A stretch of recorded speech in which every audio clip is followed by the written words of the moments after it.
नमस्कार। आज पुन्हा एकदा 12% रुग्णालय हे जे वारजे माळवाडीमधील पुणे महानगरपालिकेचं रुग्णालय त्याच्या दारातून आज पुन्हा एकदा तुमच्या समोर येतोय।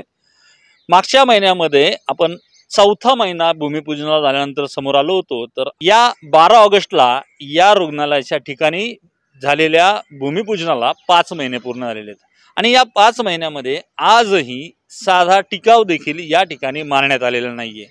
या रुग्णालयाचं भूमिपूजन लोकसभा निवडणुकींच्या पार्श्वभूमीवर करण्यात आलं होतं आणि आता विधानसभा निवडणुकांचे पडघम वाजू लागलेले आहेत। मात्र अद्यापही या 12% रुग्णालयाच्या ठिकाणी करण्यात येणार असलेल्या मल्टी स्पेशालिटी रुग्णालयाची साधी वीट देखील रचण्यात आलेली नाहीये।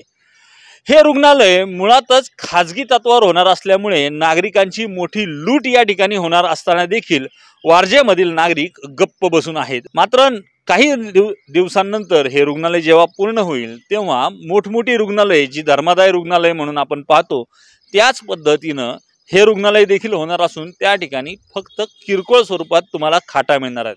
जेव्हा या रुग्णालयाचं भूमिपूजन झालं तेव्हा राज्याच्या उपमुख्यमंत्र्यांनी सांगितलं होतं की सगळ्या परवानग्या पूर्णत्वास दिल्यानंतर या ठिकाणी हे भूमिपूजन करतोय।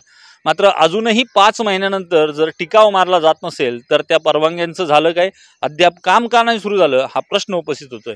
याबाबत आम्ही या विभागाचे माजी नगरसेवक बाबा धुमाळ यांना विचारणा केली असता ते म्हणतायत, वारजे येथील पुणे महानगरपालिकेच्या वतीने मल्टी स्पेशालिटी हॉस्पिटलचं भूमिपूजन गेल्या 5 महिन्यापूर्वी राज्याचे दोन्ही उपमुख्यमंत्री माननीय नामदार अजयदादा पवार साहेब असतील, आदरणीय उपमुख्यमंत्री देवेंद्रजी फडणवीस साहेब असतील व प्रमुख उपस्थितांच्या उपस्थितीमध्ये या मल्टी स्पेशालिटी हॉस्पिटलचं भूमिपूजन झाले।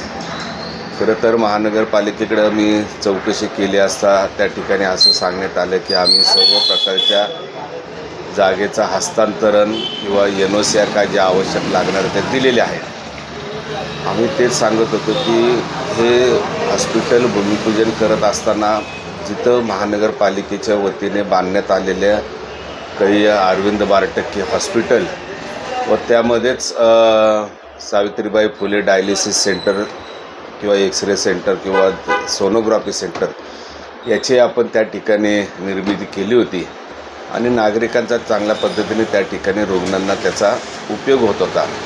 परंतु या भूमिपूजनाच्या निमित्ताने हे हॉस्पिटल ज्या नागरिकांना अत्यावश्यक असलेल्या हॉस्पिटल त्वरित त्या ठिकाणी स्थलांतरित करून नागरिकांची त्या ठिकाणी मोठ्या प्रमाणात गैरसोय केलेली आहे।